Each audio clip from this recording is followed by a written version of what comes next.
overall, I forget exactly what the numbers were, but even before tonight, the overall defensive numbers were definitely down. Um, and, tonight didn't help. So a question of right now, personnel or execution. I would say it's execution. I would say as much as definitely execution because I do think that guys are they know what they need to do. It's just a matter of doing it and doing it consistently and then making sure they're all on the same page. I go back to the Miami game where there was a possession where Blake Griffin and Marcus Smart were having a conversation about where Blake needed to go, and it led to a layup. And that can't happen. It just can't happen. So I think they'll figure it out because again we're just 3 games into it, and I get that. And I think the pieces are there. I don't think they have a lot of guys that are just, defensively inept across the board. Blake is probably the closest one to that, but he's figured out that I'm going to help this team with just effort. I'm just going to, diving for loose balls and keeping balls alive and steals and just a lot of the intangible type things that he can bring to the game that he plans to. And I think he's done a decent job with the minutes he's given. But you've got to recalibrate your expectations for him. This isn't Blake Griffin jumping over damn, Kia cars. That dude is not coming back anytime soon. So he's still able to contribute, but not obviously the way he's done it in the past. And he's just a nice role player. To me, he's in part of that in case of an emergency role he'll play. He's not going to play, I don't think, until a couple of guys ahead of him are hurt, and that was the case tonight. Yeah, and again, it's just you just want to be fair about it. Like, you want to buy into the offensive improvement, right? Across the board, and you want to feel like okay, they're like something has changed here for the better, and they've unlocked a bunch of things, and they're playing a lot better. And there's personnel, but there's also maturation and growth in the lineups that they're putting out there. But if you're going to believe in one thing, you really do have to question. I'm still surprised how bad the defense has been. To this point, even without Rob. Again,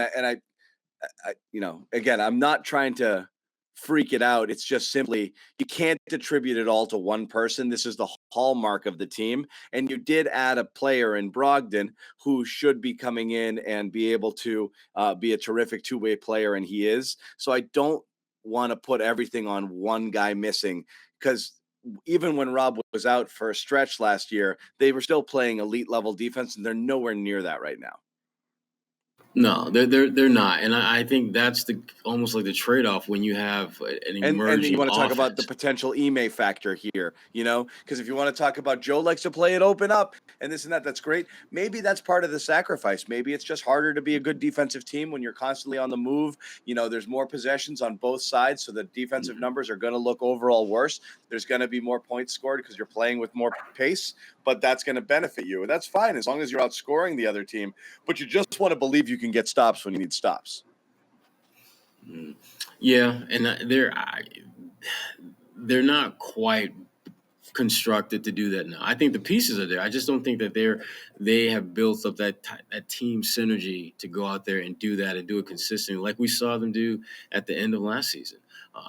Particularly when you talk about one of the keys to that transformation was Rob's emergence, and to not have him, they're just trying to get by. I think at this point, I think when he returns, that you'll quickly see a shift to where they're playing defensively, similar to what we've seen before. We've seen what we saw last season. Yeah. So we've seen a lot of. I mean, you've seen some.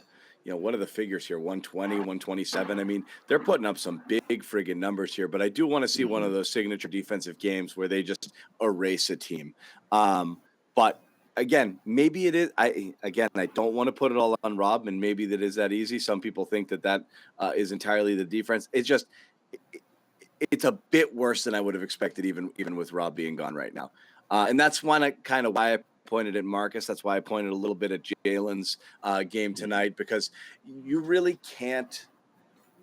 you can't take nights off here because Right. there's nobody to save your ass, back there. Like, yeah, you can smoke a possession, miss something sometime, and Rob would be there to bail you out and clean up for a lot of stuff. And they weren't doing that a ton last year, but you knew that it was back there. When it's not there, it definitely changes things a little bit.